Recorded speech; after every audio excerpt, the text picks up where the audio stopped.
Son 10 minutitos.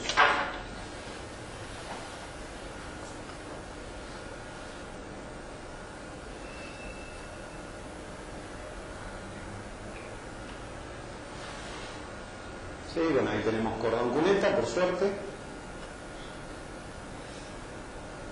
Tendido aéreo, ahora le voy a hacer algún comentario. Pero, no sé si se alcanza a ver el perfil de las casas, es un perfil humilde, pero consolidado. Pero ahí donde tenemos también que tener estrategias para esa gente laburante que necesita una mano para poder construir y ir satisfaciendo algunos de los déficits que estamos mostrando, ¿no? Ahí está Colonia Maldonado. No quise que la vuelta sea muy larga, traté de ir derecho hasta el fondo, o casi el fondo, pero vale la pena entrar. Lo que pasa es que es un lugar, insisto, muy encerrado a propósito. Esto de los lugares para protegerse como un barrio cerrado, pero al revés, ¿no? Ah, gracias, ahí se ve. Ahí a la derecha el Club Vista Alegre. Ese que levantamos, esto es lo que levantamos. Yo lo incluyo, porque laburamos duro y parejo con Mario.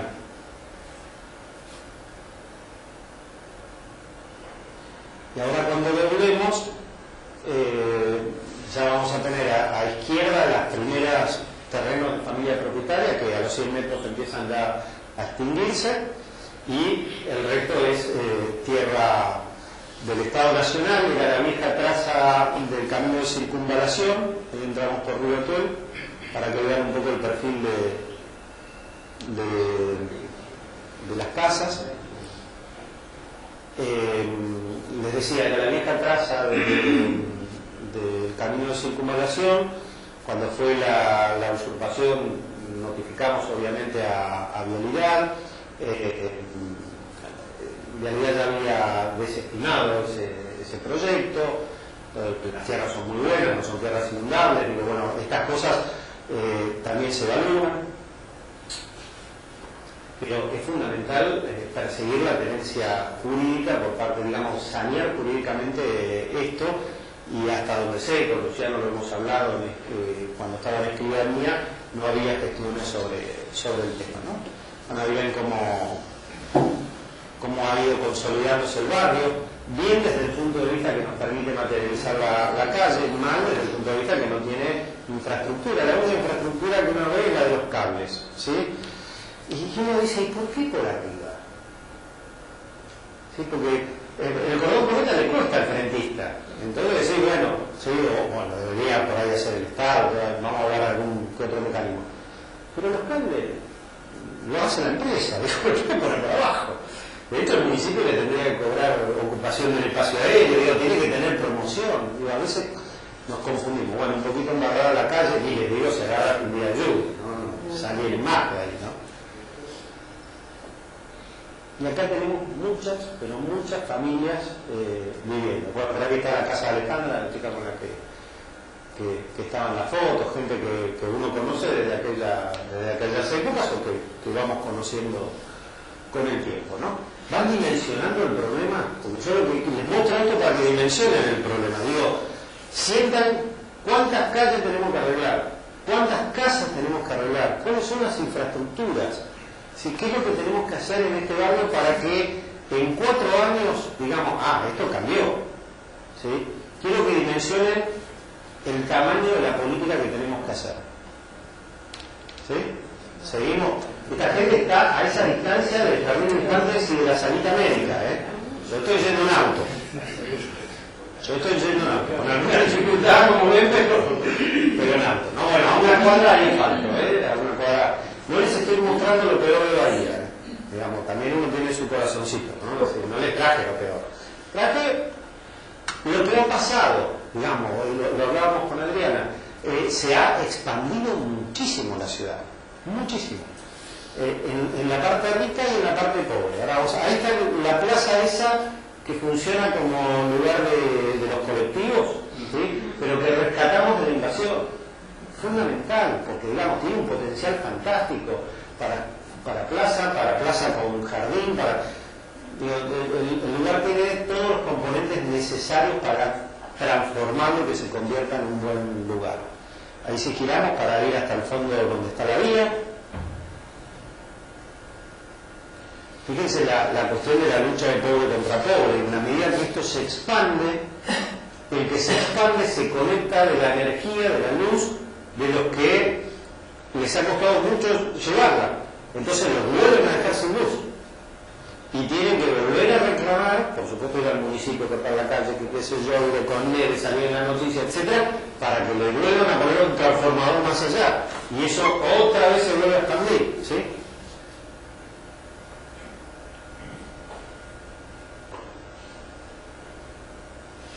No vamos a llegar hasta el final de la película, pero si quiero llegar hasta un lugar, más de 2 días sin llover,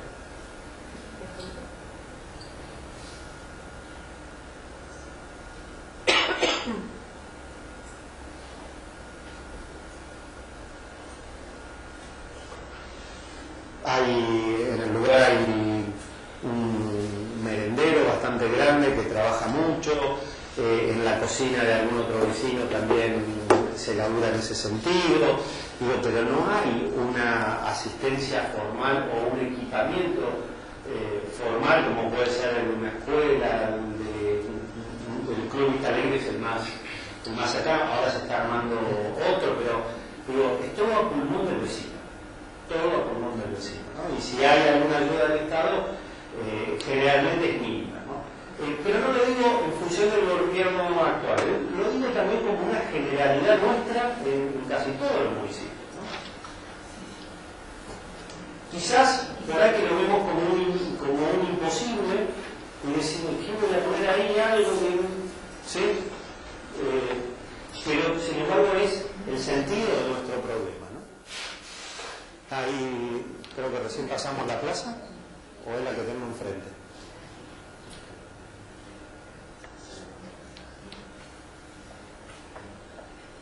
Sí, recién pasamos la placita que les había mostrado en una foto, con los vagones al fondo.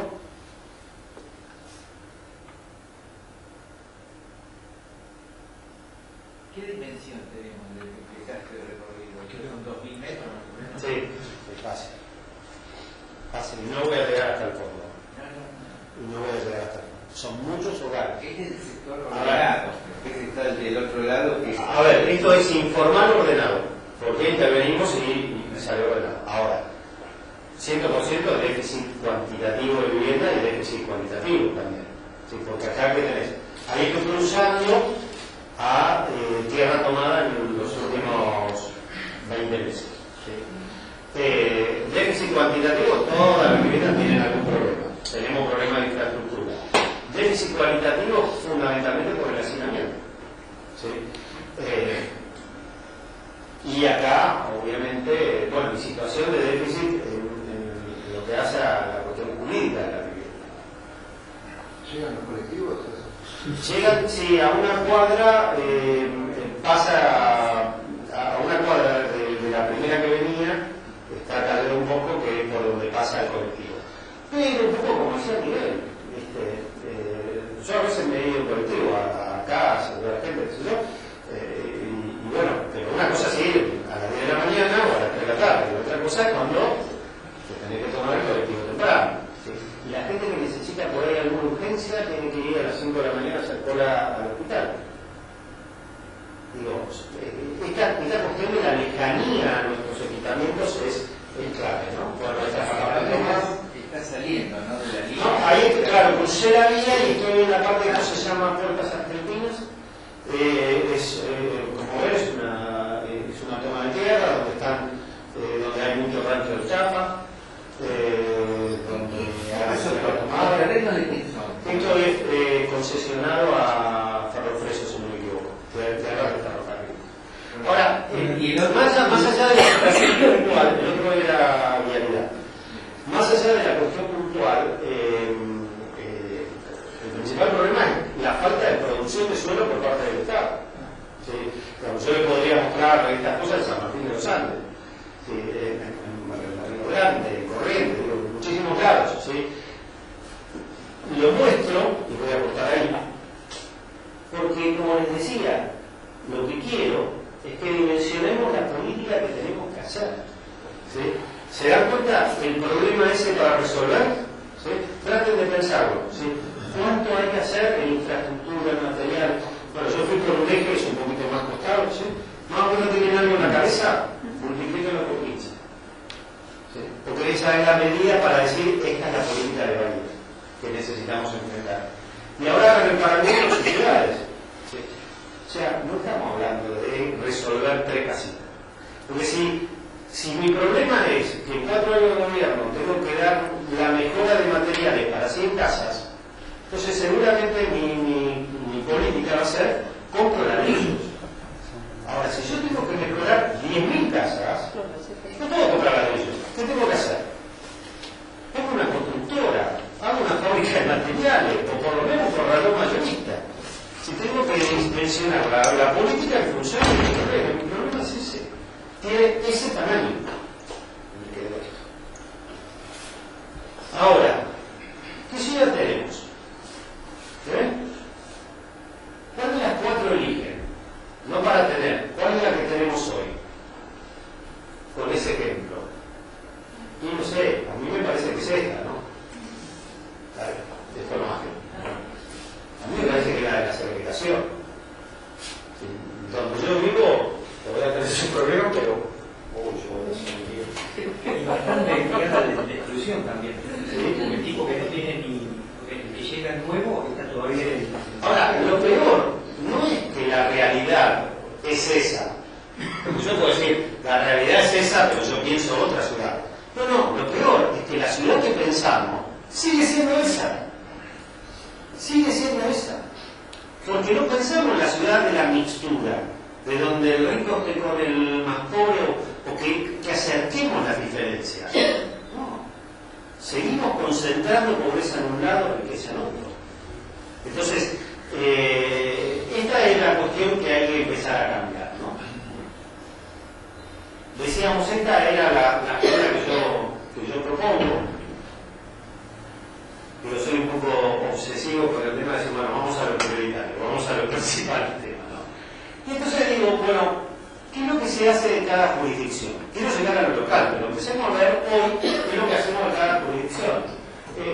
No me interesa hablar mucho de esto, podríamos hablar, pero bueno, la Nación ha venido con su plan federal y procrear. Bárbaro. Han venido, esas son sus propuestas. Fenómeno. En provincia, ¿qué tenemos? Ley de hábitat social, que estamos todos con una gran expectativa. Aclaro que yo soy defensor de todo eso. Sí, soy defensor del plan federal, del procrear, de la ley de hábitat social. Bueno, el IPBB, si tenés suerte, te toca, a muchos no te toca. La Secretaría de Gobierno ha hecho un muy buen trabajo, sobre todo con Luciano, pero creo que lo sigue haciendo. Ahora, la pregunta nuestra, ¿qué hacemos en el municipio? Porque esta es la gran pregunta. Ya sabemos qué hace Nación y qué hace provincia. ¿Y la política local cuál es? Y para muchos la política local ha sido el plan federal que hoy se procrear. ¿Sí? Ha sido lo de la escribanía, ha sido administrar lo que hicieron las otras jurisdicciones. Pero yo quiero saber cuál es el programa local. Y ahí viene la pregunta. ¿Los gobiernos locales administran o gobiernan? Porque si van a aplicar esto solamente, por supuesto que hay que aplicarlo. Pero si la idea es esto, eso se administra. Eso se administra. Gobernar y transformar. Entonces yo para gobernar tengo que tener una enorme caja de herramientas, porque mi problema es muy grande, y en esa enorme caja de herramientas usar muy bien todo esto. Pero no solo esto. ¿Se entiende? 3 ejes que a mí me parecen fundamentales para acabar con el problema. ¿Sí? Uno, el control de la expansión y la promoción de los completamientos. Si dejamos que la ciudad se siga expandiendo, digamos, el problema no gana siempre, lo decía muy bien, ¿sí? Pero además, montones de vacíos que tenemos que ayudar a que se llenen y se llenen bien, ¿sí? Segundo, política fiscal asociada al desarrollo urbano, creo que Miguel también iba por ese lado, ¿sí? Las políticas fiscales van por lados distintos a lo que son los códigos. Vamos a ver algunas cositas de cómo juntarlos, ¿sí? Y un tercer punto, instrumentos locales de acceso al buen suelo.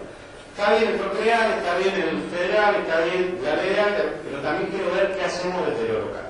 ¿Sí? Bueno, control de expansión y promoción. Tener en claro que la expansión no es desarrollo, es exactamente lo distinto. La expansión es más similar al concepto de crecimiento económico. ¿Por qué? Porque genera un hecho de valorización económica, ¿sí? Pero no necesariamente mejores calidades, ¿no? La expansión puede tener tres formas: difusa, lineal o contenida. Estas dos son malas, ¿sí? La expansión difusa es la peor porque se nos va abriendo todo y lo que le quitamos a la gente: movilidad, posibilidad de acceder a los distintos equipamientos, pero por sobre todo enormes costos al Estado. Los costos municipales están directamente asociados a la expansión, no a la concentración, ¿sí? Entonces, cuanto más me expando, ¿sí?, más costos tengo, o más resiento los servicios que se tienen. Vean uno muy sencillo como es la policía. La policía te la calcula la provincia en función de la cantidad de habitantes. Pero no es lo mismo tener los habitantes en 10 manzanas que tener los habitantes en 100 manzanas. ¿Se entiende? Si la cuadrícula, cuando vos te expandís, obviamente la cantidad de patrulleros es otra cosa, ¿sí? Ni hablar con las máquinas y todo eso. La lineal, bueno, pase y pase, porque la lineal te permite armar un corredor, por ejemplo, de transporte, organizarte de otra manera. Pero lo importante es la contenida, ¿sí? A medida que yo voy llenando todo, crezco un poquito y lo lleno, ¿sí? Ese es el punto. En la expansión, podemos decir, hay una periferia rica y una periferia pobre que crece, ¿sí? La pregunta es: ¿hay relación entre una y otra? ¿Sí? Si me crece una, ¿qué le pasa a la otra? Si me crece la rica, ¿se me reduce la pobre porque todos empiezan a ganar? O si me digo,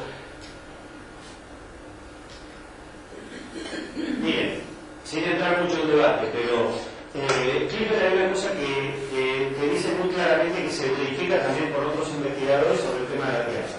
En América Latina hay pobreza porque hay desigualdad, y porque hay suficiente riqueza que si se distribuiría de otra manera no tendríamos ese problema. Sin embargo, la desigualdad es lo que viene generando pobreza.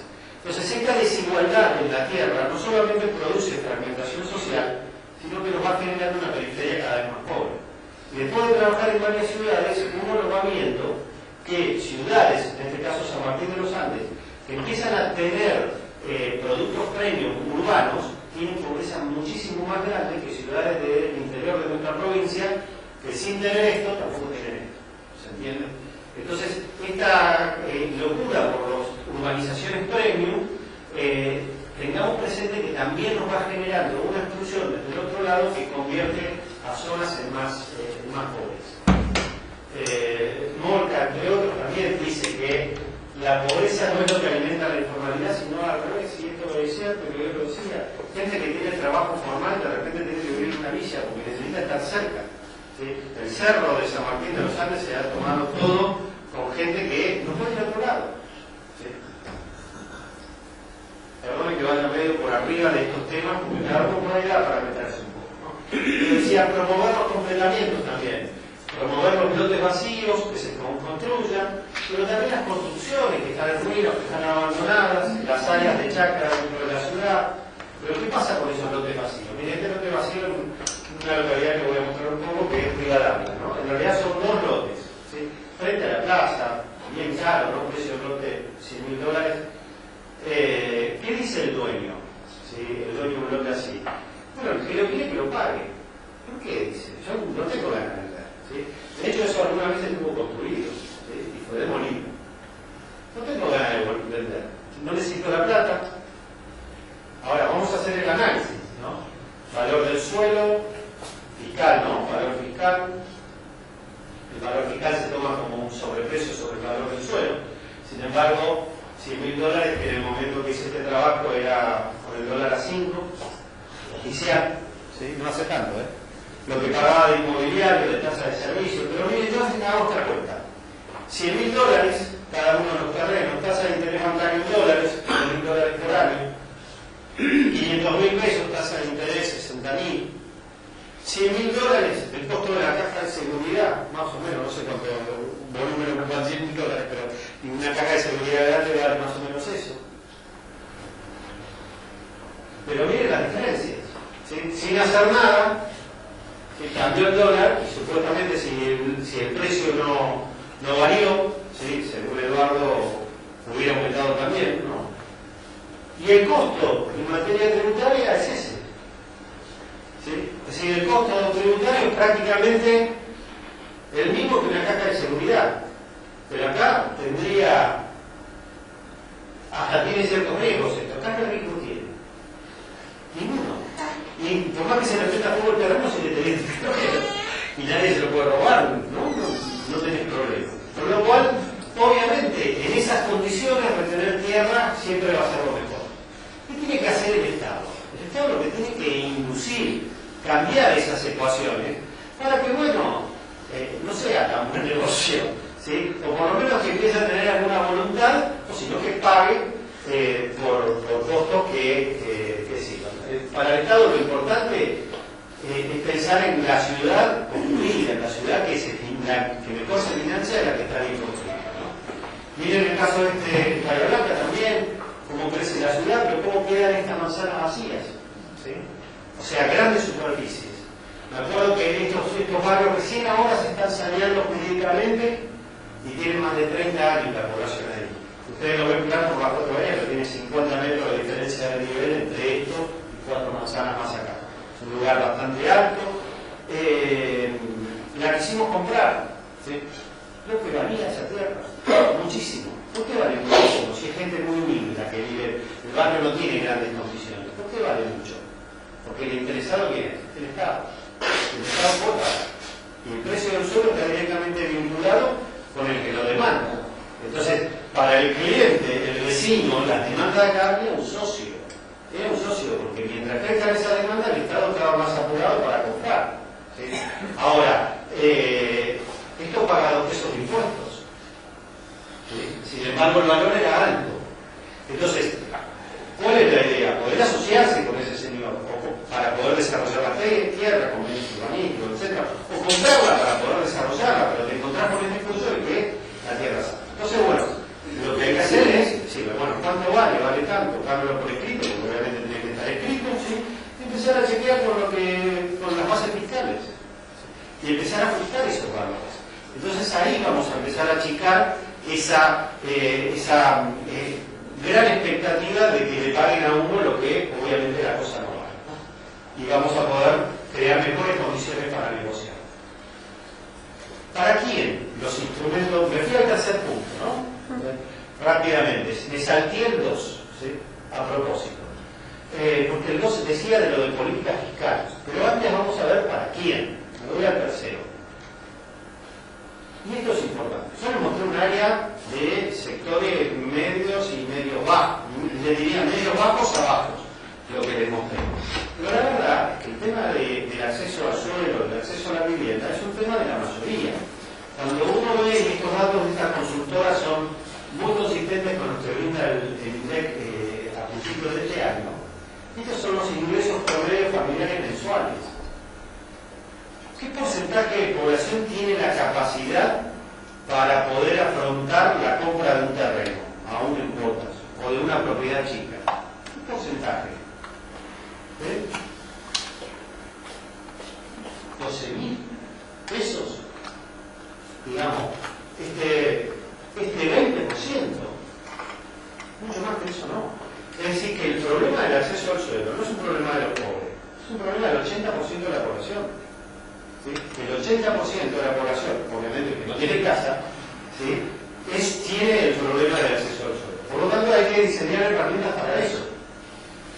Dicho de otra manera, el 20% de nuestra población, por poner números redondos, un quintil, puede acceder formalmente al crédito o al ahorro, ¿sí? Al crédito porque accede formalmente, o al ahorro porque te sobran unos bancos que luego de alguna u otra manera los va a guardar.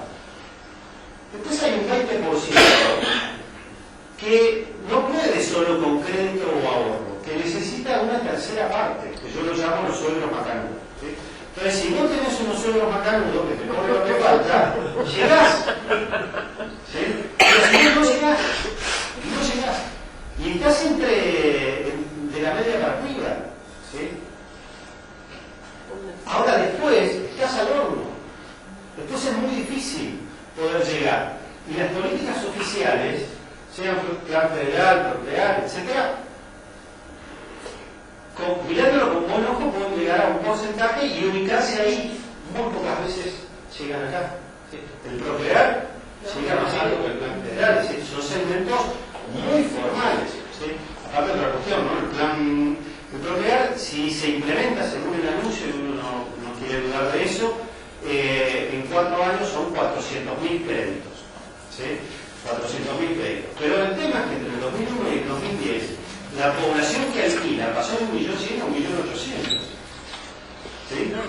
Entonces, lo que va a hacer es reducir lo que se infló en los últimos 10 años. Porque el que pudo construir o el que pudo comprar es el que más tenía, no el que necesitaba. ¿Se entiende? Muy a grande rango, ¿no? Ok. Y hay que pensar en la pirámide. Hay que pensar en cómo se distribuye nuestra población. ¿Por qué? Porque a distintas edades las exigencias son diferentes. Un joven que tiene 20 años, 23 años, 25 años, que forma su pareja, que quiere construir, está en la edad de su primer trabajo, donde tiene que trabajar más, donde sigue estudiando, capacitándose, donde sale a conocer a su novia y juntos tienen que pelear, donde tienen los hijos chicos y le tienen que dedicar tiempo a eso, donde el fin de semana está trabajando. Las exigencias de esa edad son tremendas. Y además ahí se crían a los chicos. Digo, la política del Estado tiene que tener un requerimiento fuerte con la gente joven, ¿sí? Que es mucha, pero también con la tercera edad, ¿no? Lo hablábamos con Jennifer. Digo, cada edad nos va comportando de distinta manera y el Estado no puede pensar en abstracto, tiene que trabajar de manera universal pero también focalizada sobre cada uno de esos grupos. Entonces, ¿qué decimos? Tenemos que tener un objetivo general que es disponer un conjunto de instrumentos para abordar el financiamiento de todo el desarrollo urbano, pero sobre todo este que está mal, con un objetivo uno que yo digo es lograr sustentabilidad de los recursos municipales. ¿Tenemos plata? Sí, tenemos plata. La tenemos muy mal administrada, muy mal distribuida, hay cosas que no usamos, ¿sí? Un objetivo 2 que es lograr un comportamiento inclusivo de la producción de suelo urbano y uso a todas las sociedades. Necesitamos inducir ese comportamiento urbano y además facilitar el acceso a la propiedad de los distintos segmentos de la población. Voy con ese tercero, facilitar el acceso a la propiedad de diversos segmentos de la población. ¿Qué podemos hacer desde lo local? Por ejemplo, tener un Procrear local. ¿Por qué no? ¿Por qué no podemos dar crédito nosotros? Es una propuesta anterior al Procrear nacional. Pero es fundamental dar facilidades para que la gente pueda tener crédito. Si ya está el Procrear nacional, mejor todavía. ¿Por qué? Porque nosotros podemos ir sobre lo que no llega al Procrear nacional. El Procrear nacional tiene una lógica que nosotros podemos tomar otra lógica. El Procrear nacional, para mí, el objetivo prioritario es movimiento de la economía. Porque justamente lo que busca es la gente que tenga cierto poder adquisitivo, ¿sí? Hay una cuestión, lo anuncia el ministro de Economía, no el ministro de Planificación. Yo digo, complementemos el Procrear local con un Procrear nacional con un Procrear local con mirada de arquitectos, ¿sí? ¿Cuál sería? Dividamos la ciudad en dos. Después vuelvo al punto 2 después para explicar eso, pero primero les pongo la zanahoria, ¿sí? Entonces, dividamos la ciudad en dos, ¿no? La mitad rica no puede ir el Procrear local y la otra mitad sí. Y directamente eso se distribuye en el que más puede y el que menos puede. Miren qué pasa. Pero además nos va generando los completamientos de los lugares que nosotros queremos. ¿Cómo funciona un Procrear local? Subsidiando la tasa de interés bancaria, ¿sí? No prestando la plata del municipio, simplemente pagando el 50%, por ejemplo, de la tasa de interés de algún banco.